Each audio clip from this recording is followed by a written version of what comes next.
ويسر لي أمري واحلل عقدة من لساني يفقهوا قولي. السلام عليكم ورحمة الله وبركاته. الحمد لله حمدا كثيرا طيبا مباركا فيه كما يحب ربنا ويرضى. أتم سبحانه وتعالى لنا الدين وجعل أمتنا أمة الإسلام خير أمة، فله الحمد تبارك وتعالى أولا وآخرا، وله الشكر ظاهرا وباطنا على نعمه الكثيرة التي لا تعد ولا تحصى. ثم الصلاة والسلام على نبينا وحبيبنا محمد صلى الله عليه وسلم وعلى آله وأصحابه تسليما كثيرا. يقول الله تبارك وتعالى: واتقوا يوما ترجعون فيه إلى الله ثم توفى كل نفس ما كسبت وهم لا يظلمون. ويقول الله تبارك وتعالى: يا أيها الذين آمنوا اتقوا الله ولتنظر نفس ما قدمت لغد واتقوا الله إن الله خبير بما تعملون. Ama kwa uhakika shukrani zote anastahiki Allah subhanahu tabaraka wa ta'ala. Sala na salam zimfikie mtume Muhammad sallallahu alayhi wa alihi wasallam. Nina furaha kuweza kujumuika na nyinyi ndani ya nyumba miongoni mwa nyumba zake Allah, na sio tufunzane bali tukumbushane. Najua wengi wenu mnajua dini zenu, na mimi pamoja na uchache ya yale ninayoyajua, lakini mkaweza kunipa wakati yenu, na hii siwezi chukulia for granted. Nasema alhamdulillah, namshukuru Allah subhanahu wa ta'ala. Na nawaombee nyinyi namna mlivyokusanyika hapa kwa ajili ya kusikiza maneno ya Mwenyezi Mungu, basi Allah aweze kuwakusanya ndani ya pepo yake, na aweze kuwasamehe madhambi zenu, na Allah aweze kuwatimizia haja zenu. Na yale nitasema katika yale ambayo kwamba nitasema ya ukweli na haki, basi sio elimu yangu, yatakuwa yametokamana na Allah. Na yale nitakuja kukosea katika mazungumzo yangu, basi na shaka ni mimi mwenyewe, na naomba msamaha kwa Mwenyezi Mungu. Madada zangu na wengine mama zetu, wanadamu wameletwa duniani na maksad. Wanadamu hakuletwa duniani bure bure. Allah anasema: fahasibtum annama khalaqnakum abatha wa annakum ilayna la turja'un. Na ikiwa kuna yeyote kati yetu basi anadhania tumeumbwa tukuje duniani tuoane, tuzae, tule, tulale na tusonge hivi, basi huyo hatakuwa sawa kiakili. Na ni lazima basi urudie nafsi yako na ujiulize ni nini makusudio ya Allah subhanahu wa ta'ala kumuumba huyu mwanadamu, ambaye pia wewe ni mmoja hao wanadamu. Asubuhi unapopambazuka na wewe ukapata kuona siku nyingine, na ukakaa na kuishi ndani ya hiyo mchana mpaka jioni ukafika, na usiku ukaingia, na ukarudi kwenye kitanda chako, jiulize swali, na uulize nafsi yako swali: madha qaddama lillahi azza wa jalla, ni nini umetanguliza kwa ajili ya Allah? Hesabu kuanzia asubuhi, mchana kutwa, jioni, usiku. Na ukiwa kwenye godoro lako, uliza nafsi yako, ni nini nimetanguliza kwa ajili ya Allah? Kisha upime mema ulilofanya hiyo mchana na uovu ambayo unakumbuka umefanya hiyo mchana, uweke fi kifatin, alafu uangalie ayyuhuma turja, kati ya hizo ni ipi itakuwa nzito zaidi ya nyingine. Anasema Umar ibn Khattab amirul mu'minin, radhi za Mungu ziwe juu yake, hasibu anfusakum qabla an tuhasabu wazinu anfusakum qabla an tuzanu, muhesabu nafsi zenu kabla Allah hajakuja kuhesabu, na mpime matendo yenu kabla Allah hajakuja kupima matendo zenu. Na hii ndio inafaa kuwa maisha ya huyu mwanadamu. Je, nimefanya nini? Na katika niliyoyafanya, je, ni mangapi Allah ameridhia? Ikiwa hautofanya hivi, basi na shaka basi wewe uko ndani ya hasara. Ndio unaona masahaba walikuwa wanadamu kama sisi. Hakuna katika kitabu yoyote duniani utasoma ukasikia masahaba hawakuwa viumbe wa kawaida, ima walikuwa marobot ama majini ama malaika. Hakuna. Lakini masahaba ridwanullahi ta'ala alayhim walikuwa wanadamu. Lakini mbona Allah akawaridhia mpaka sisi tukiwataja baada ya miaka 1500 bado tunasema radhiyallahu anhum, kwa maana walitanguliza akhira kabla ya dunia. Na yeyote ambaye atatanguliza akhira kabla ya dunia, pasina shaka Allah atamridhia, na malaika watakuridhia, na wanadamu watakupenda, na utakapokufa utaishi maisha ya kuridhia kaburini, na utakapokutana na Allah jaza yako haitakuwa zaidi ya pepo. Maksudia ya huyu mwanadamu ni ibada. Na ukisoma Qur'an utapata proof ya kuwa tumeumbwa kwa ajili ya ibada. Wama khalaqtul jinna wal insa illa liya'budun. Allah hakuwaumba majini na wanadamu illa kwa lengo moja, na lengo lenyewe ni ibada. Kisha Allah anasema ma uridu minhum min rizqin wama uridu an yut'imun, mimi Allah nimewaumba nyinyi majini na wanadamu, sihitaji riziki kutoka kwenu, na wala sihitaji nyinyi mnilishe mimi. Kwa maana gani? Inna Allah huwa ar-razzaq dhul quwwati al-matin. Allah ndiyo ar-razzaq, Allah ndiyo ar-razzaq dhul quwwa, mwenye nguvu, al-matinu, madhubuti. Sasa tushajua lengo la sisi kuumbwa ni ibada. Na hii ibada kuna njia mingi za kufanya ibada. Mtu kuchukua maamrisho ya Mwenyezi Mungu na kukaa mbali na makatazo ya Mwenyezi Mungu, hii ni ibada. Na mada ambayo kwamba nimewaandalia ili niweze kuzungumzia ni uchaji Mungu. Ikiwa mwanadamu sio mcha Mungu, hana khair. Na ni nini maana ya takwa? Ali bin Abi Talib ametueleza, anasema ni kumridhisha Allah subhanahu wa ta'ala kwa kila jambo. Cha pili ni mtu kuridhia yale yako nayo katika dunia, wal qana'atu bil qalil. Cha tatu wal amalu bit tanzil, ni mtu kufanyia Qur'ani kazi. Na cha nne wal isti'dadu li yawmir rahil, mtu kujiandaa na siku ya kiyama.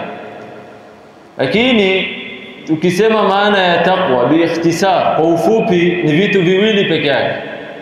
At-taqwa wamefafanua wanazuoni katika salaf wote, washatueleza maana yake kwa undani na upana, lakini kwa ufupi ili muweze kuelewa, ni vitu viwili peke yake uchaji Mungu. fi'lul ma'mur wa tarkul mahdhur. Hii tu ndio uchaji Mungu, kufanya yale umeamrishwa na kukaa mbali na yale umekatazwa. Khalas, kufanya yale Allah amekuamrisha na kukaa mbali na yale Allah amekukataza. Na vile vile asikukose Mwenyezi Mungu pahala alilokuamrisha na asikupate Mwenyezi Mungu kwa pahala alilokukataza. Ndio maana ulama wanasema alkhairu kullu alkhairi fi taqwa, khairi zote imekusanywa ndani ya uchaji Mungu. Khairi yote, ukitaka saada yani furaha, ukitaka janna hapa duniani, kwa sababu mtu hawezi kuingia janna ya akhira mpaka aingie janna ya duniani. La najata minan nari illa bitaqwa, na vile vile hakuna kuepukana na moto wa jahannam illa kwa uchaji Mungu. Wala dukhula liljannati illa bitaqwa, na janna ni haramu kwetu sisi kuingia mpaka tuwe wacha Mungu. Wala saadata fi ad-darain illa bitaqwa, na hakuna kupata furaha hapa duniani na kesho akhira mpaka tuwe wachaji Mungu. Yale mimi nataka kuzungumzia sasa ni uchaji Mungu, ambaye kila kitu inakuja chini yake. Na nyinyi kama wanawake, basi ni lazima mjue kama wewe sio mcha Mungu utazingirwa kwa kila kona na maadui zako. Awala shaitani, nafsi, dunia, alafu na adui mkubwa kwenu nyinyi ambaye ni mwanaume. Ikiwa mwanamke atajisahau na akadanganyika na maneno ya mwanaume ya kuwa mimi nakupenda, mimi nakutaka, jua haiwezi kuchomoza bila wewe, chai haina sukari bila wewe, maji haiteremki bila wewe, na ukaamini jua itachomoza tu kesho kutwa mpaka kiyama, na huyo atakunywa maji iwe tamu isiwe, chai yake iwe na sukari isiwe. Lakini ukikubali haya maneno za kipumbavu, kwa sababu mwanaume ndio adui wa kwanza wa mwanamke. Mwanaume kadi anacheka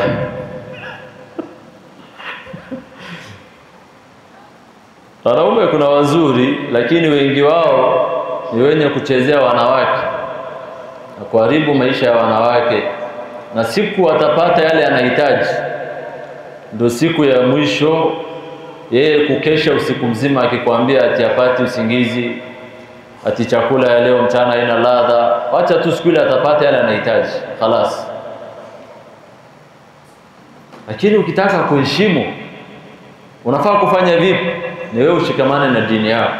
Anakutaka, naam, akuje kwa wazazi yako, anakupenda, akusubirie umalize masomo yako, anakupenda kikweli kweli, basi mfanye halali.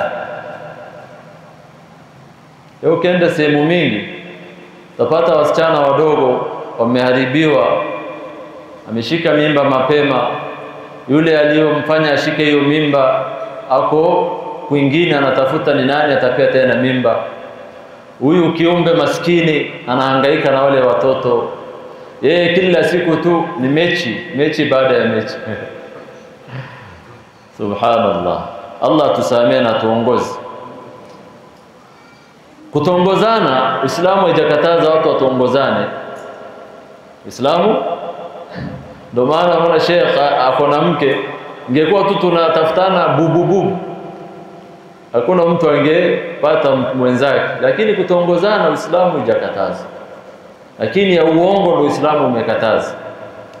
Yaani ukatae kumwogopa Allah kiwango wewe uko tayari kuapa wallahi wabillahi jua haiwezi kuchomoza mpaka tuwe pamoja na wewe. Hii ni uongo kabisa. Ndio mimi nawatahadharisha madada zangu wale hawajaolewa, mshikamane na kamba cha Allah na mumtegemeeni Allah, na wazazi vile vile mrahisishe harusi zenu ili hao vijana waweze kuoana. Ikiwa mtafanya mahari ziwe za juu, basi hawa hawatoana, watatafutana gizani, alafu hiyo story za jua na mwezi ifanyike, kisha kesho uletewe mtoto ambaye kwamba hana nasaba na hawezi kurithi, wala duzina la hurmata la. Huyu mtoto ambaye amezaliwa nje ya ndoa hana heshima, hana dhambi sawa, lakini hawezi kurithi na hawezi kuwa na kabila akasema mimi ni kabila fulani. Lakini tukitafutana kwa njia anazotaka Allah, ndio Mtume anasemaje, idha atakum man tardawna dinahu wa khuluquhu fazawiju, atakapo wakujieni yule ambaye kwamba dini yake na tabia yake imewaridhisheni, basi muozesheni. Lakini ukikaa pale unasema unasubiria atoke Amerika, atoke London, usubirie dhahabu, basi msichana wako atazeeka, au msichana ana shahwa, na hii shahwa lazima atimiziwe imma kwa halali ama kwa haramu. Sasa ni wewe utachagua ni njia ipi unaona ni sawa, na kesho ukisimama mbele ya Allah uwe na majibu kwa maswali atakalo kuuliza Allah subhanahu wa ta'ala. Ndio maana anasema tuwe wacha Mungu. Msichana kuwa mcha Mungu, kuwa mcha Mungu, basi Allah atakuongoza. Kuwa na Allah siku zote, Allah atakuonyesha ni wapi. Na mkipendana mwambie sali istikhara na wewe sali istikhara, sawa? Asali istikhara, lakini sio kusema tu mimi nimemwona huyu amenifurahisha kisha Allah amefurahia. Lakini inaweza kuwa huyu mwanaume ni muovu ama mwanaume ni mwema, wewe ni muovu, na huyu sio wa type yako. Muombe Allah akuelekeze ni nani ambaye anakufaa wewe, kisha Allah atakuongoza. Na yeyote ambaye anaongozwa na Allah hakuna siku atapotea. Ndio maana nikachagua hii mada ambaye inwani yake inasema min ahammi thamarati taqwa fil hayati dunya, matunda tutakazozipata hapa duniani kupitia uchaji Mungu. Sawa? Matunda tutakazozipata kupitia uchaji Mungu hapa duniani. Awala, tukiwa wachaji Mungu tutakuwa na hii al-khuruju min kulli dhiqin warizqu min haythu la yahtasib. Tutakuwa na barabara ya kutokea kwa kila uzito ambayo kwamba itatukumba mimi na wewe. Uchaji Mungu ndio kazi yake. Na cha pili, Allah atatupa riziki kwa sehemu ambayo kwamba mimi na wewe hatukutarajia. Maisha imekuwa ngumu, hakuna kazi, hakuna mtu wa kukuajiri, hakuna yeyote ambaye unamtegemea zaidi ya Allah. Lakini kwa ajili wewe ni mchaji Mungu, basi Allah atakufungulia makhraj. Allah anasema, "Waman yattaqillaha yaj'al lahu makhraja." Na yule atamcha Allah subhanahu wa ta'ala, Allah atamfungulia makhraj. Hii ni barabara. Na hivyo wakati mtu amekwambia anakupenda, anakutaka, na wewe ni mchaji Mungu, Allah atakuelekeza, atakwambia huyu hakufai, achana naye. Utakaposali istikhara, basi automatically utapata result ambayo kwamba ulikuwa unaomba, ya kuwa huyu hakufai. Wayarzuqu min haythu la yahtasib. Na riziki sio lazima iwe chakula, hata mke mwema ama mume mwema Allah atakuruzuku na. Wakati gani? Wakati utakuwa mchaji Mungu. Fallahu ta'ala, na Allah aliyejuu, yaj'alu lilmuttaqi, humjalia huyu mcha Mungu, farajan wa makhrajan min kulli shiddatin wa karbin wa dha'iqatin. Allah humjalia huyu mchaji Mungu njia ya kutokea kutokamana na kila dhiki na shida, na kisha Allah subhanahu wa ta'ala wayarzuquhu min haythu la yahtasib. Allah humruzuku kwa chanzo asichokitazamia yeye ama kukitarajia, kwa maana tu amekuwa mcha Mungu. Hii ndio cha kwanza. ومن يتق الله يجعل له مخرجا. Ndio tukasema fala najata minan nari illa bittaqwa, hata siku ya kiyama, ili uwe katika watu wa peponi na Allah kuepushe na watu wa motoni, mpaka uwe na uchaji Mungu. Na hiyo janna hautoingia mpaka uwe na ucha Mungu. Kwa maana kama hiyo, ni lazima siku zote mwanadamu awe mcha Mungu, ili Allah subhanahu wa ta'ala akurahisishie mambo yako. Na wakati wewe unahisi kuna uzito imekukalia, unaona mambo yamekuwa magumu, iwe ni katika masomo, iwe ni katika familia, watoto yako, biashara, basi wewe fa'alaika bitaqwa Allah, fa'alaika bitaqwa Allah, juu yako ni wewe kuwa mcha Mungu. Na hii generation ambayo tunaishi 21st century ndio the worst generation ambayo imewahipitia dunia. Alafu ile itafuata hii ndio itakuwa sasa ile mbaya kuliko zote. Ndio unaona leo katika hii generation unapata mwanamke anampenda mwanamke mwenzake, na mwanaume anampenda mwanaume mwenzie. Mwanamke anaolewa na punda, anaolewa na farasi, anaolewa na mbwa. Ukienda Ujerumani, sheria imepitizwa katika nchi ya Germany, sheria imepitizwa ya kuwa ikiwa baba atamtamani mtoto wake wa kike kwa ajili kwa ajili ni mrembo na anameremeta, na akaona huyu mwanaume mwingine hamfai isipokuwa mimi, pamoja na kuwa ni msichana wake, basi sheria ya nchi ile ya Ujerumani inamruhusu huyu baba aende kotini, na koti impitizie ya kuwa yeye iwaweza kumwoa msichana wake. Wanaudhu billah, sivyo? Na hiyo nchi, ikiwa kijana atamtamani mama yake na akaona mama yake anapendeza, mama alilomleta duniani akambeba miezi 9, akamnyonyesha miaka 2, akamfunza kutambaa, kutembea, kusimama, akaona huyu mama yangu sasa mimi namtamani, basi sheria inamruhusu. Na nchi hiyo ikiwa mwanamke ataona mwanaume hamtoshelezi, basi yuko na ikhtiyar huru ya yeye kuchagua farasi katika sheria yao, na parliament inapitiza. Na leo sheria watu kama hawa duniani inachungwa, na yeyote ambaye atawapinga basi maisha yake yanakuwa hatarini. Lazima uwatetee. Hata hizi football clubs, Arsenal, Manchester, Chelsea, ambaye hata siku hizi, zamani mimi najua mpira ni wanaume tu, siku hizi wanawake ndio wamekuwa more dangerous kwa mpira. Mwanamke anakutajia first 11 yote ya Manchester United, ya Real Madrid. Hao ambayo mnawasupport wote ni mashoga wote. Naangalia Mtume sallallahu alaihi wasallam anasema la'ana Allahu, Allah amemlaani yeyote man amila amala qaumi Lut, yeyote ambaye atafanya kitendo ama matendo ya watu wa Mtume Lut, Allah amemlaani. Na Mtume akatoa tena amri akasema, popote mtakapowapata faqtulul fa'ila wal maf'ula bihi. Lakini katika dola ya Kiislamu sikuja Lamu ukawapata alafu ukawamaliza ukasema ule mjamaa wa Israeli alisema wauliwe, la. Lakini ninachosema dunia imeharibikiwa, na saa hii na generation itakayokuja baada ya saa hii, wallahi itakuwa ni mbaya zaidi ya hii.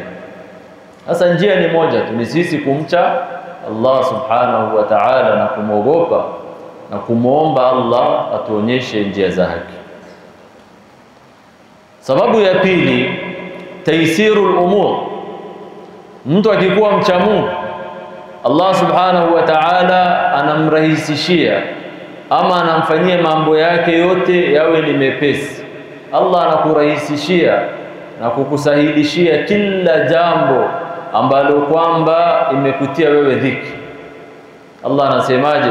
ومن يتق الله يجعل له ومن يتق الله yaj'al lahu min amrihi yusra, na yote ambaye atamcha Allah subhanahu wa ta'ala yaj'al lahu, Allah atamjalia huyu mtu min amrihi yusra, kwa kila jambo lake uwepesi ataipata.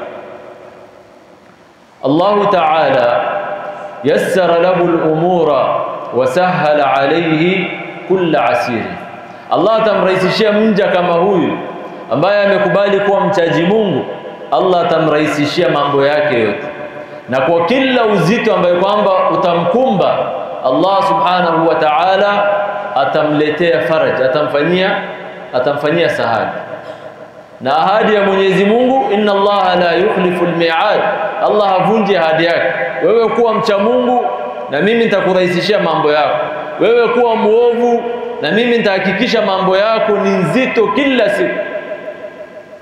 Hata uwe na pesa utakosa furaha, uwe na afya utakosa furaha, maisha yako itakosa baraka, watoto wako hawatakuwa namna unavyotaka wewe, mke wako, mume wako hatakuwa namna unapenda wewe awe. Kwa ajili gani?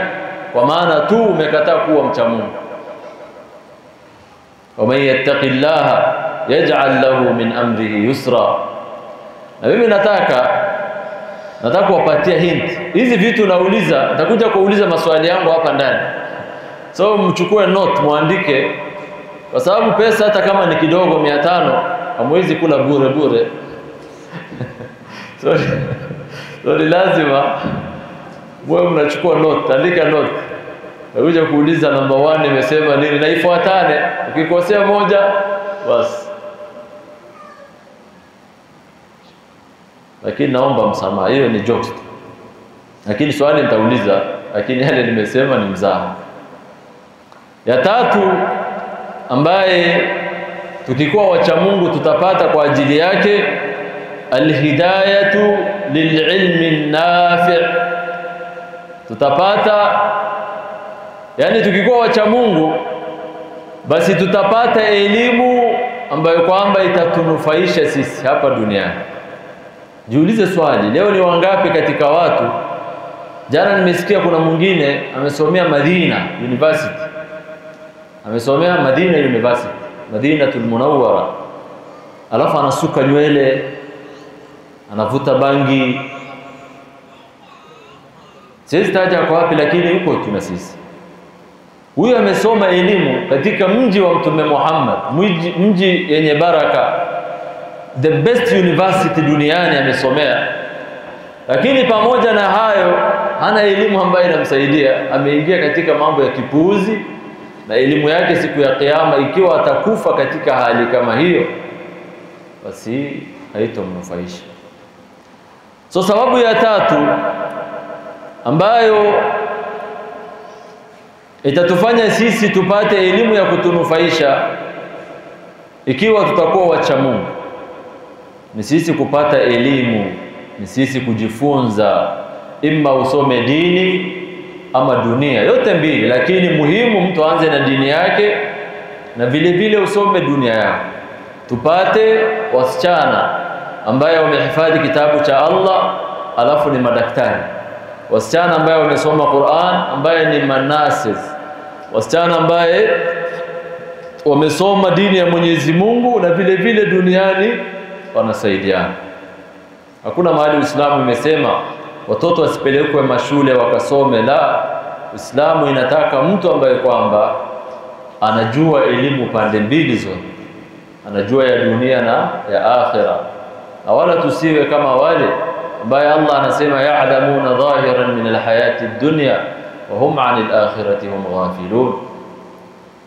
Wewe ikifika masala ya dunia, kwa kila kitu wewe ni mtaalamu, wewe ni mjuzi, lakini ikifika kwa akhira hata Fatiha peke yake haujui, na hii ni hasara. Allah anasema wattaqullaha wa yuallimukumullah, mcheni Allah, Allah atawafunzeni. Fattaqwa wasilatun ila husuli alilm, ucha Mungu ndio njia ya kupata maarifa. Ili upate ujuzi, utaalamu, elimu, basi njia ya kupitia kufikia pale ni wewe uwe mchaji Mungu. Kama wewe sio mcha Mungu, hautopata elimu ambaye itakunufaisha. Unaweza kupata elimu lakini haitokusaidia. Ndio Allah akasema in tattaqullaha yaj'al lakum furqana, ikiwa mtamcha Allah subhanahu wa ta'ala, Allah tawajalieni al-furqan. Ma maana al-furqan? Ni nini al-furqan? Ikiwa mtamcha Allah, Allah tawapeeni furqan. Al-furqan, hii furqan huwa al-ilmu wal-huda, ni elimu na ni hidayah, alladhi yufarriqu bihi al-muttaqi, ambaye ataweza kubainisha nayo huyu mcha Mungu baina al-huda wad-dalal, baina ya uongofu na dalal, kwa Kiswahili upotevu, baina al-haqqi wal-batil, baina ya haki na batil, baina al-halali wal-haram, na baina ya nini halali nini haram. Kitu cha pekee ambaye itakubainishia wewe ni al-furqan. Lakini tutapata kivipi? Mpaka kwanza tuwe wacha Mungu. In tattaqullaha yaj'al lakum furqana, Allah tawajalia al-furqan.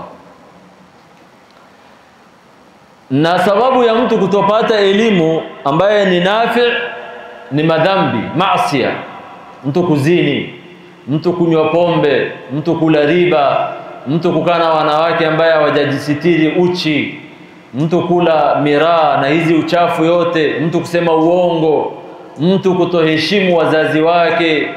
Haya yote ni sababu ya mtu kutopata elimu ambaye itamnufaisha, ama aende hata asome dini na ashindwe kujua chochote kwa ajili tu yeye anafanya ama ameogelea ndani ya madhambi.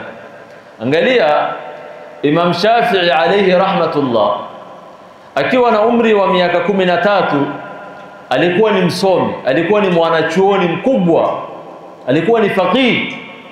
Miaka 13 alikuwa na kipawa, akifungua kitabu hivi na kitabu uko na ukurasa ya upande hii na upande hii, basi alikuwa ni lazima afiche hii ili aweze kushika hii. Lau atawacha zote mbili wazi, hii na hii, basi ana memorize yote mara moja na inaingia kwa akili. Tumefahamu? Nimesema Imam Shafi'i alikuwa ni faqih mkubwa, alikuwa ni alim, alikuwa na kipawa, akifungua kitabu kwa muda kidogo ama muda mchache kabisa anashika ukurasa mzima na imeingia hapo. Na lau atafungua zote mbili zinaingia mara moja, na ilikuwa inamchanganya. Siku moja anajaribu kusoma na elimu haiingii kwa kichwa chake, anashindwa, mbona mimi sishiki haya, na mimi siku zote huwa najua, siku zote mimi huwa nashika. Akamwendea mwalimu wake ambaye alikuwa anajulikana kama Waki' bin Jarrah, akamwendea mwalimu wake. Sasa anasema haya maneno, anasema shakautu ila Waki'in, nilienda kumshtakia mwalimu wangu Waki' su'a hifdhi, فارشدني الى ترك المعاصي واخبرني بان العلم نور ونور الله لا يهدى لعاصي. Anasema nilienda kupeleka mashtaka kwa mwalimu wangu Waki' kwa upungufu ya mimi kutoshika na kuhifadhi chochote. Yana anamuuliza, ewe mwalimu wangu, shida ni nini? Mimi zamani nilikuwa hivi na sasa hali yangu ni hii, shida inaweza kuwa nini?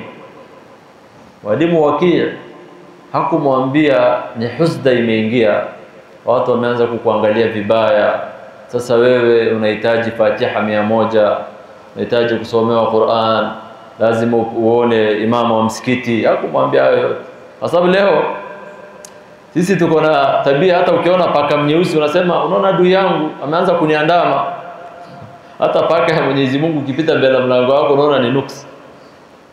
Mtoto wako akianguka mtihani unasema watu wa kijijini kule wananiandama sana. Lazima mwanadamu ajue kuna makadir na haitofanyika illa yale Allah anapenda na kutaka. Wa asa an tuhibbu shay'an wa huwa sharrun lakum wa asa an takrahu shay'an wa huwa khairun lakum wallahu ya'lamu wa antum la ta'lamun. Sasa mwalimu wake anamwambia farshadani ila tarki al-ma'asi, akamuelekeza na kumwambia Imam Shafi'i awachane na madhambi. Na mnajua dhambi alilolifanya Imam Shafi'i, siku moja pale akipita barabarani anaona paja la mwanamke ambaye haijafunikwa, paja la mwanamke, na macho yake ikaona tu kwa bahati mbaya, hakukusudia, na hii ikasababisha yeye ashindwe kushika chochote. Sisi leo tunaona mangapi? Leo mpaka simu zetu hii tunaangalia machafu mangapi? Ndio nilikuwa natoa khutba Nairobi siku nyingine, naambia wazazi, mzazi anatoka kwa nyumba saa 12 asubuhi, anarudi saa 4 ya usiku. Alafu mtoto ako na tablet, ako na iPad, ako na simu, na ako na room yake kule juu, alafu amewekewa television. Sasa mzazi hana nafasi na huyu mtoto mpaka siku ya Jumapili. Huyu mtoto ana visit site, anaingia kutokea hii. By the time ukuje ugutuke, mtoto wako ashakuwa khanis, amekuwa shoga tayari. Unashangaa kijana wako mwenye ndevu mbona haoi? Kumbe anamwangalia mwanaume jirani yake, anampenda mwanaume mwenzake. Unashangaa msichana wako mbona haoi? Kumbe anaangalia vitu kutokea internet, anajipa starehe mwenyewe, msichana ashakuwa lesbian. Alafu unashangaa mbona msichana haoi? Inatakiwa tuangalie watoto wetu. Na ukimpea mtoto wako simu, je, jiulize amequalify kuwa na simu? Internet leo hakuna fitna kubwa ambayo tuko nayo zaidi ya internet. Alafu ya pili, patia watoto wako muda. Kuna wasichana wako very close na baba zao, mpaka anapata courage ya kumwambia baba yake, baba, mimi nimebalighi, nimeona damu yangu ya mwezi, nifanyeje? Yaani ametengeneza urafiki na baba yake. Lakini leo sisi hatuna urafiki na watoto wetu. Alafu msichana anaenda kumweleza boyfriend wake, mimi nimepatwa na damu ya mwezi. Alafu anaambia shike shilingi 70, enda ununue padi. Alafu baada ya damu kuisha, ihsana alimfanyia aljazaa al-ihsani. Hiyo sio ihsani. So lakini wao wanasema ni ihsani, kwa sababu kwa maana amemlia padi, basi lazima na afanyiwe mambo. Lakini yanaletwa haya yote na wazazi kulalia majukumu yao. Lazima tuangalie watoto wetu, haswa wasichana, uwe karibu na wao. Akihitaji chochote, na wewe ni baba, lakini baba yuko hapa, nyinyi mtawafikishia. Msichana wako akihitaji chochote, usikubali akose kwako, aende atafute kwa mwanaume kule nje, kwa sababu hakuna kitu inakuja duniani bure. Sawa? Hakuna kitu inakuja duniani bure. Kwani yeye ni babake, yeye ni kakake, mbona amlie sijui chipsi, hamburger, sijui nini? Kila kitu inakuja with a price, and you will pay one day. Lazima utalipa. So mtoto wako akihitaji kitu, ni vyema uende uhustle, umletee msichana wako, mwambie baba ndo hii, wallahi atakupenda na atakuwa karibu na wewe. Anasema Imam Shafi'i, mwalimu wangu farshadani ila tarki al-maasi, akanielekeza mimi kuachana na maasi. Ameona tu paja la mwanamke hajakusudia. Leo wanadamu wanaona mangapi? Wa akhbarani bi anna al-ilma nurun, na akanipa habari ya kuwa elimu ni nur, ni mwangaza. Wa nurullahi la yubda li'asi, na nuru ya Mwenyezi Mungu Subhanahu wa Ta'ala hawezi patiwa mtu ambaye kwamba ni muovu. Hawezi upatiwa mtu ambaye ni muovu. Sababu ya 4, mahabbatullahi ta'ala wa mahabbatu malaikatihi wal qabulu fil ard. Sababu ya 4, ama matunda ya 4 ambayo tukikuwa wacha Mungu tutapata, awalan atatupenda nani? Atatupenda nani? Allah Subhanahu wa Ta'ala. Ndio Sheikh Muhammad Bayero siku moja akauliza, je, sisi tunampenda Allah? Nataka tuinue mkono, wangapi wanampenda Allah? Sio sote muinue mkono, nataka kuona mkono. Mashaallah, mweke chini. Nani kati yenu ambaye Allah anampenda? Nani akoshua mali umeketi mimi Allah ananipenda? Mimi nikoshua Allah ananipenda. Nini hapa katikati ya mkoshua? Haya nimejifunza kwa Sheikh Muhammad. Watu wakiulizwa, je, Allah anakupenda, mtu anaogopa. Lakini baadaye akatoa majibu akasema, ikiwa Allah hakupendi basi hangekufanya wewe Muislamu. Sivyo? Allah amekuchagua wewe, akachagua baba yako, babu yako, wote ni Waislamu. Allah akakujalia wewe umsujudie. Ina maana ya kuwa Allah anakupenda pamoja na makosa ndogo ndogo, lakini mjibashirie Allah anawapenda. Sawa? Yote Allah anawapenda. Na Allah watukutanishe sote ndani ya janna. Sababu ya pili ni mahaba ya malaika, tutapendwa na malaika. Na cha tatu, sisi tutakubaliwa juu ya hii ardhi. Yaani Allah akitupenda, malaika wakitupenda, basi wanadamu nao vile vile hawana budi, wapende wasipende, ni lazima watupende. Hata adui yako atakupenda. Kwa sababu he or she doesn't have a choice at all. He or she doesn't have a choice. Hawezi kuwa na ikhtiyar, nimpende nimchukie. La, Allah amekupenda malaika, ile mapenzi inakuwa transferred hapa duniani na ni lazima akupende. Tofauti na mapenzi ya mwanaume au mwanamke ambaye anaweza kupenda kwa muda kisha akageuka akakuchukia. Ndio Allah anasema, inna Allaha yuhibbul muttaqin. Allah anapenda wacha Mungu. Allah tujalie tu wacha Mungu. Mbona Allah anawapenda wacha Mungu? Liqiyamihim bihuquqillah, kwa wao kusimamisha haki za Allah. Hii ndio sababu Allah kuwapenda wao. Allah amewapenda kwa maana wamechunga mipaka zote za Allah. Allah amewaamrisha wasalli laylan wa naharan, wao wanasalli. Allah amewaamrisha waepukane na zina, wanaepukana nayo. Allah amewaamrisha wasikule riba, hawakuli riba. Kwa ajili ya hii basi wao wakapata mapenzi ya Allah subhanahu wa ta'ala. Ndio Allah akasema ndani ya Qur'an suratu Maryam, innal ladhina amanu, wale watakao amini, wa amilu salihati, na wakafanya matendo mema, sayaj'alu lahumur rahmanu wudda. Allah subhanahu wa ta'ala mwingi wa rehema atawajalia mapenzi. Ar-Rahman ambaye ni Allah akikupenda, basi ni nani wa kukupinga wewe? Kila mmoja atakupenda. Wewe utashangaa tu msichana anapendwa na kila mtu, huyu mjamaa anapendwa na kila mtu, kumbe amependwa kule juu. Mapenzi ikaletwa hapa duniani. Wa hakadha. Mtume sallallahu alayhi wasallam ndani ya hadith sahih anasema, idha ahabba Allahu al-'abda, Allah akimpenda mja, nada Jibril alayhi salam. Umuita nani? Malaika Jibril. Mnamjua Jibril ni nani? Jibril ni nani? Malaika. Malaika wa kawaida hivi hivi ama? Jibril ni nani? Mleta wahi. Alafu cheo yake kwa malaika yeye ni nani? Leo nchi ya Kenya tuna rais. Rais wa Kenya nani? Ndio. Rais wa malaika nani? Jibril alayhi salam. Kiongozi wa malaika wote ni nani? Jibril alayhi salam. Huyo malaika ni mkubwa kabisa. Unaona ule malaika mdogo kabisa katika maumbile, tunaelezwa na Mtume sallallahu alayhi wasallam, kuanzia masikio yake mpaka bega lake, ikiwa mwanadamu atasafiri kuanzia masikio huyo malaika, kuanzia hapa mpaka hapa, atatembea miaka 500. Sivyo? 500 years. Huyo ndo malaika mdogo katika malaika wa Allah. So Jibril atakuwa vipi?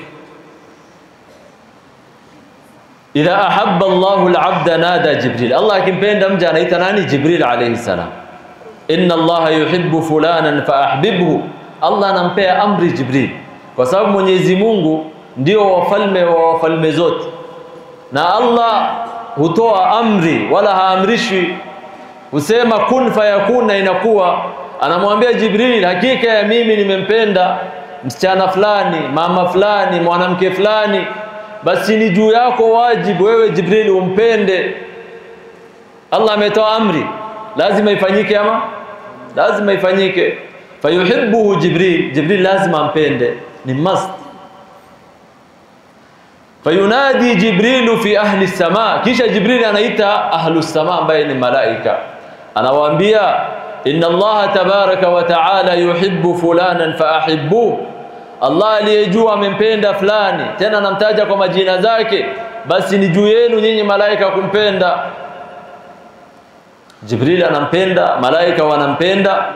Thumma yudha'u lahu alqubulu fil ard, kisha ile mapenzi inakuwa transfer kutokea samawati mpaka hapa duniani, alafu Allah anasambaza ndani ya waji.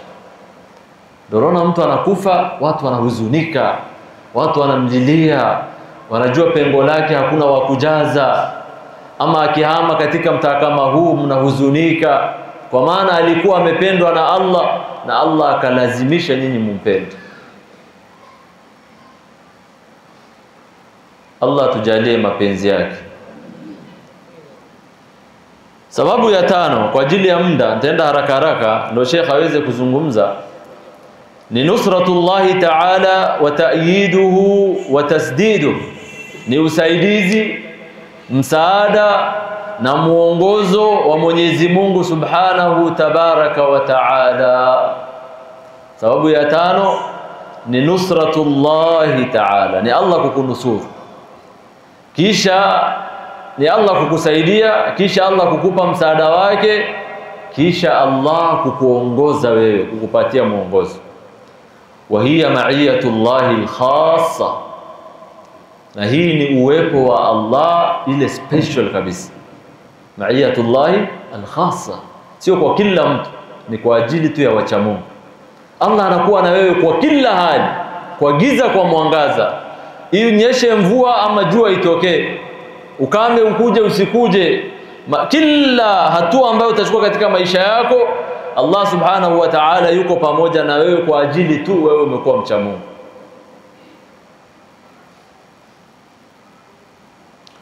Allah akasema wa huwa ma'akum aina ma kuntum, Allah yuko pamoja na nyinyi popote mtakapokuwa. Na Allah kuwa na sisi maana yake ni kuwa yuko na habari zetu, anatuona, anatutazama, anajua yale tunataka kufanya kabla hatujafanya, yale tunafikiria kabla hatujasema, Allah anajua. Lakini maana yake sio Allah yuko pamoja na sisi hapa msikitini, sokoni, manyumbani, la.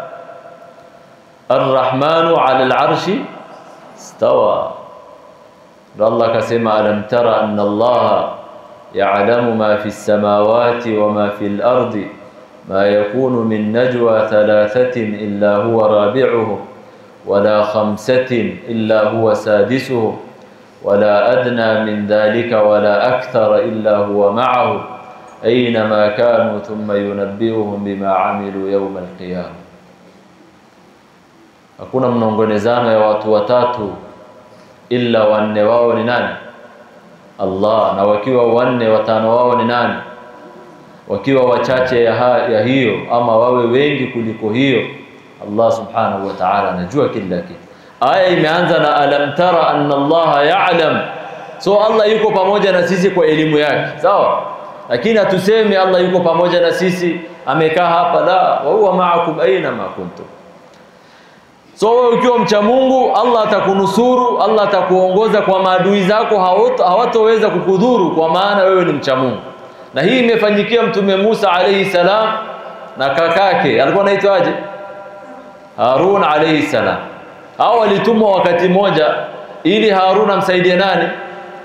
Musa, kwa maana Harun alikuwa na ufasaha. Allah anawaambia alipowatuma kwa Firaun, na Firaun alikuwa ni dhalim, muuaji, ambaye anasema ana rabbukumul a'la. Firaun amejiita ya kuwa ni Mungu mal'un, mpaka siku ya kiyama laana ya Mwenyezi Mungu iwe juu yake. Anasema mimi ndio Mola wenu ile mkubwa tena wa juu kabisa. Sasa Allah anawajaribu hao, anaambia endeni kwa Firaun, muendeni kwa Firaun, na mtakapomwendea mumzungumzie na mumfikishie da'wa, Angalia hata Firaun ambaye ni mal'un, Allah anatuma watu wamfanyie da'wa. Alafu sisi leo tunajaribu kukata rehema ya Allah kwa waja. Huyu ni mlevi, huyu ana maana, huyu ni mtu wa motoni. Janna na moto haiko kwa mikono zetu. Na lau tungekuwa na kifunguo ya janna, basi kuna wengine wangekosa hiyo janna kwa ajili ya uhasidi tuliokuwa nayo. Lakini alhamdulillah, nina furaha hii janna haiko kwangu na haiko kwenu. Tungekuwa tunaishi nje baridi na tuchapa kweli kweli. Janna ni haram kweli. Kwa maana tu siku moja labda ulimkataza maji, ama alikukujia akaposa msichana wako ukamkataza, basi sasa analipiza kisasi. Firaun, Allah anatuma Musa na Harun, anawaambia na mkifika kwake, waqula lahu qawlan layyina la'allahu yatadhakkaru aw yakhsha. Hata mkienda kwake msimwambie wewe ni dhalim, wewe umedai wewe ni Mungu, wewe ni muuaji. Waqula lahu qawlan layyina la'allahu yatadhakkaru aw yakhsha. Allah mwenyewe anajua ya kuwa huyu hakuna siku atakuwa Muislamu, lakini ndo asipate hoja siku ya kiyama ya kuwa hakutumaniwa mtu, basi Allah anatekeleza hayo.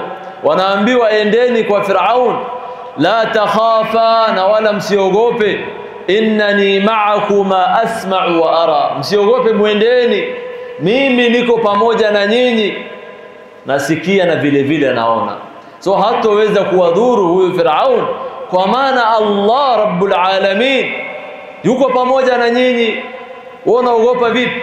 Ndo baadhi salaf wakasema, idha kana Allahu ma'aka faman takhaf, ikiwa Allah yu pamoja nawe unaogopa nani?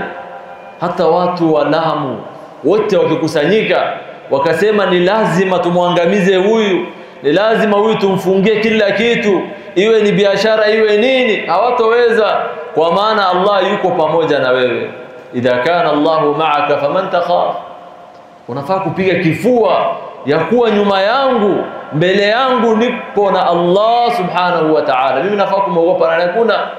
Lakini wakati unafaa kupatwa na wasiwasi na ukapatwa na hofu ni wakati gani? Wa in kana alayka faman tarju. Lau Allah sasa atapita upande ule mwingine na awe ndio anakupinga wewe watarajia nini? La ilaha illa Allah. Ikiwa Allah leo atakuwa against sisi, basi sisi tunatarajia nini? Ikiwa leo mwanadamu anapatwa na wasiwasi kwa ajili mtu amemnyamazia katika watu, ama kwa ajili mwanasiasa ashiki simu yake akapatwa na hofu, akahuzunika, vipi leo Allah atangaze vita na wewe? Wallahi dunia itakuwa hivi kwako, utateseka ndugu Muislamu, na wallahi akhira pia utaangamia. Sababu ya 6, at-taqwa sababun lijalbi al-barakat. Ucha Mungu ni sababu ya kuleta baraka.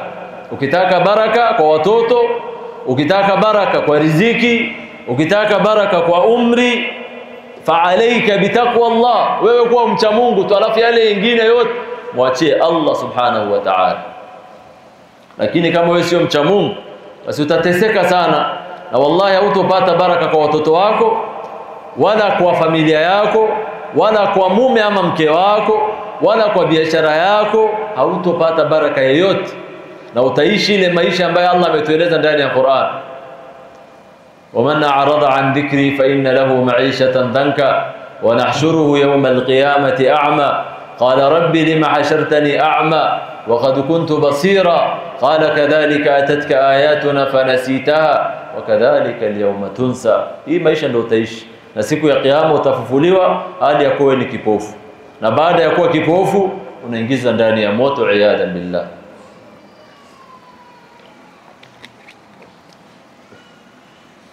Sababu ya 6 ni uchamungu inaleta baraka. Allah anasema, walau anna ahla alqura amanu wattaqaw lafatahna alayhim barakatin minas samai wal ard. Sasa mimi nataka kuuliza swali nini? Je, nyinyi ni watu wa town? Hapa bali tuko ni town ama ni wapi Sheikh? So hawa sio watu wa town. Hapa Machimani. visiwani. Angalia Allah anavyosema, walau anna ahla alqura, lau watu wa mjini, watu wa town pale wangemwamini Allah na wangemcha Allah subhanahu wa ta'ala, Allah anasema la fatahna alaihim barakatin minas sama, tungewafungulia na tungewamiminia na tungewaletea baraka kutokea samawati. Baraka ya samai ni gani? Mvua. Na ya ardhi ni gani? Mazao. Sio mvua inakuja inaingia kwa ardhi, ardhi inatoa nini? Lakini Allah anasema walakin kadhabu, wakamuasi Allah subhanahu wa ta'ala, wakakataa aya za Mwenyezi Mungu, wakawapinga mitume za Allah subhanahu wa ta'ala. Wala raiba, na hakuna shaka, anna ma nahnu fihi min qillati albarakati wa naqsi athamarati wa kathrati alafati wal amrad. Na wallahi hakuna shaka, la raiba fi, hakuna shaka kwamba uhaba wa baraka ambazo kwamba sisi tunazipata na ukosefu wa sisi kupata matunda hapa duniani, yani unafanya kitu hauoni matunda yake, wa kathrati alafati wal amrad, na yale balaa ama wingi wa balaa tunazozipata na magonjwa ya kiajabu ajabu, sijui corona, sijui HIV and AIDS, sijui kansa, sijui ugonjwa wa maziwa, ugonjwa wa nyama wa samaki, sijui nini. Haya yote yanaletwa na nini? Inaletwa na sisi kutokuwa wacha Mungu. Ndio Allah anasema dhahara alfasadu fil barri wal bahr bima kasabat aydi an-nas liyudhiqahum ba'da alladhi 'amilu la'allahum yarji'un. Yani ufisadi umedhihiri bara na baharini kwa aliyoyafanya mikono ya huyu mtu mwanadamu. Uchafu leo umeenea kila mahali. Ndio Allah analeta ugonjwa corona. Kongo, ilikuwa ni Kongo ama ni wapi? Kuna ugonjwa ilitokea ama ni Uganda, inaitwa Ebola. Mtu hata haoshi, yani unatupwa kama mzoga, subhanallah. Na corona ikakuja hivyo hivyo, Waislamu wakawa hawaoshwi kabisa, mtu anafungwa anatupwa, subhanallah. Allah tuepushe na haya magonjwa. Lakini ili tuepukane na haya yote, wala budda basi mimi na wewe tuwe wachaji Mungu. Wallahi tukikuwa wacha Mungu basi tutaishi maisha ya khairi hapa duniani na maisha ya kuridhia akhira. Sababu nilizosema ni mingi, lakini acha nimalizie hii sababu ya saba, sababu ya wakati.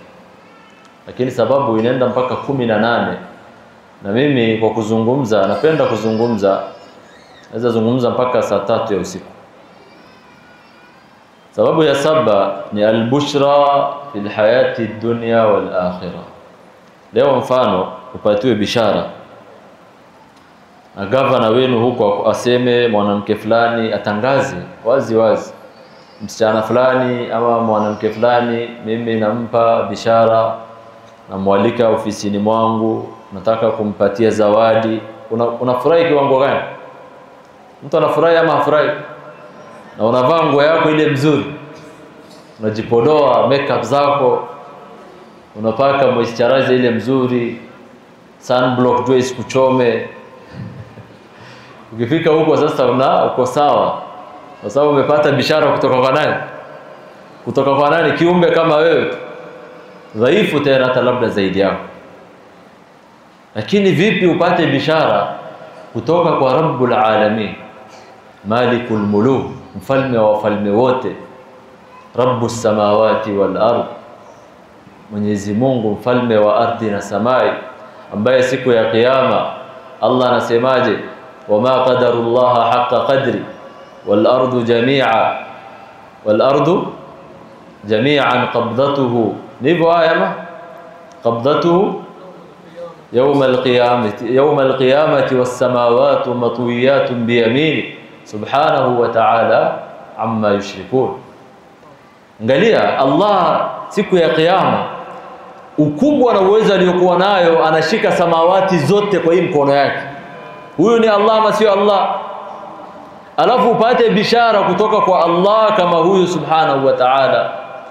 Allah anasema ala inna awliya Allahi la khawfun alayhim wa lahum yahzanun almuttaquna lahumul karamatu fid dunya was sa'adatu fil akhirah.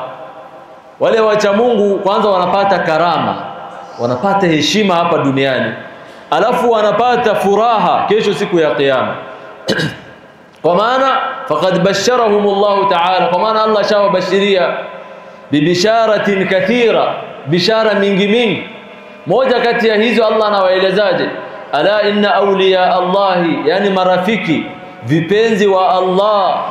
Vipenzi wa Allah ni kina nani? Sote ni vipenzi wa Allah, sivyo? Ni wale ambao wamemcha wakamuogopa Allah subhanahu wa ta'ala. Hawa ndio vipenzi wa Allah, na namuomba Allah tufanye vipenzi wake. Anasema la khawfun alaihim, hawana hofu, wala hum yahzanun, na hawana huzuni kesho siku ya kiyama. Lakini hawa ni kina nani? Allah anatueleza, anasema alladhina, ni wale amanu, wamemwamini Allah, wakanu yattaqun, na kisha wakamcha na kumwogopa Allah. Hawa sasa Allah anasemaje? Lahumul bushra fil hayati dunya wa fil akhirah. Hawa ambao wamemwamini na wakamcha Allah wanapata bishara hapa duniani na bishara ya kuingia janna wapi? Kesho akhirah. Bishara ya akhirah ni kuwa kwanza Allah amewapenda subhanahu wa ta'ala. Lakini bishara ya duniani, fal bisharatu fi dunya hiya athana'ul hasan wal mawaddatu fil qulubi war ru'ya as-salihah. Lakini ile bishara ambayo kwamba watapata duniani kwanza ni habari njema. Hapa duniani watapata habari njema, kisha watapata sifa njema vile vile, na Allah tajalia katika nyoyo za watu mapenzi zijaye kwa ajili yao, yani wapendwa na kila mtu. Allah subhanahu wa ta'ala tajalia. Wa amma fil akhirah, ama akhirah fa awwaluha, cha kwanza ambayo kwamba watapata katika bishara, albisharatu inda qabdi arwahihim bil janna. Wakati roho zao zinatolewa katika miili zao watapata bishara kutoka kwa Allah subhanahu wa ta'ala. Allah tawaambia innal ladhina qalu rabbuna Allah thumma istaqamu tatanazzalu alayhimul malaikatu alla takhafu wala tahzanu wabshiru bil jannati allati kuntum tu'adun. Wale walosema Allah ni Mola wetu na wakakuwa na msimamo thabiti. Leo unaweza kusema Allah ni Mungu wako lakini unayumba yumba. Allah kama ni Mungu wako usimuasi. Allah kama ndio anakuruzuku wewe usimkosee. Allah asikupate pahala ambayo kwamba amekukataza wewe kuwa. Thumma istaqamu, na wakakuwa na msimamo kwa yale ambayo kwamba wanaamini. Allah anasema pindi wanapokufa tatanazzalu alaihimul malaika, Allah anawateremshia malaika special. Hawa malaika wanakuja kuwaambia nini? Alla takhafu. Muumini huyu anapokufa anapatwa na huzuni, sasa anapatwa na hofu. Je, ninapoelekea nitapata janna ama moto? Lakini malaika wanawaambia vipi? Alla takhafu, msiwe na hofu, Allah amewaandalia janna. Allahumma ij'alna min ahli aljanna. Alafu mama anapokufa anahuzunikia msichana wake yule mdogo ambaye ako na miaka 12, 15, 16 ama chini ya hiyo. Anahuzunika, atakuwa vipi? Namwacha na nani? Nani atamwangalia? Nani atampatia riziki? Malaika wanamwambia alla tahzanu, usiwe na huzuni, Allah subhanahu wa ta'ala atawachunga. Kisha wanaambiwa waabshiru, mujibashirie bil janna, kwa janna allati kuntum tu'adun, ambaye mlikuwa mnaahidiwa mkiwa duniani. Mungu atujalie tukue watu wa peponi. Ndugu zanguni, mimi naomba nikomee hapa ajili ya muda, na sisi tumechelewa.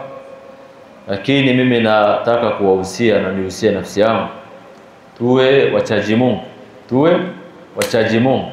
Kwa maana Kama hatutokuwa wachaji Mungu, wallahi tutahasarika fi dunya wal akhirah. Utaanza kila kitu, utaanza biashara, it will never succeed. Utaenda kwa masomo, you will never prosper katika masomo yako. Utatafuta mke au utopata mke wa khair. Na wewe msichana utatafuta mwanaume mzuri au utompata. Duniani ukiishi dhiki, alafu imagine maisha ianze kaburi, tena uteseke kaburini, alafu mbele ya Allah upate vitu viwili, hasira ya Allah na moto ya Mwenyezi Mungu. Mungu atuepushe na haya. So mimi nasema nawashukuru sana, na mjue yale nimesema yote ikiwa ni ya haki na ukweli, sio elimu wala ujuzi niliokuwa nayo, imetokamana na Allah subhanahu wa ta'ala. Na ikiwa nimekosea, nimesema yasiyokuwepo, kama nimesema jambo ambalo kwamba sio ya ukweli na haki, basi Allah na mtume wake hawajahusika. Imetokamana na nafsi yangu mimi Muhammad Hussein na yule mwingine shaitan. Namuomba Allah msamaha, na waeleza nini udhaifu niliokuwa nayo. Alafu pia nataka kuwapatia bishara. Mtume sallallahu alayhi wasallam anaambiwa na Allah, fabashshir ibad, wabashiria waja wangu alladhina yastami'una alqawla fayattabi'una ahsana. Hawa waja ni kina nani? Ni wale wenye kusikia maneno wakachukua uzuri yake na wakafanyia kazi. Allah anasema ulaika alladhina hadahumullah, hawa wenye kusikia na kufanyia kazi ndio watakaoongozwa na Allah. Wa ulaika, na hao hum ulul albab, ndio wenye kuwa na akili. Allah tujalie tupate hidayah na Allah. MBTV, dira ya maisha yako. Ikiwa vitabu ni mabustani ya wanavyoni, basi MBTV ni bustani ya watazamaji wake. Pata elimu na maarifa lukuki kutoka MBTV. Pia usisahau kusubscribe channel yako hii ili uweze kuyapata matamu yote yanayoandaliwa kwa ajili yako. MBTV, dira ya maisha yako. Yuwalingania dini kwa maneno na vitendo, na moyo wake laini na wala hana mafundo, na moyo wake laini na wala hana mafundo. Jina lake tambueni ni Muhammad Baher.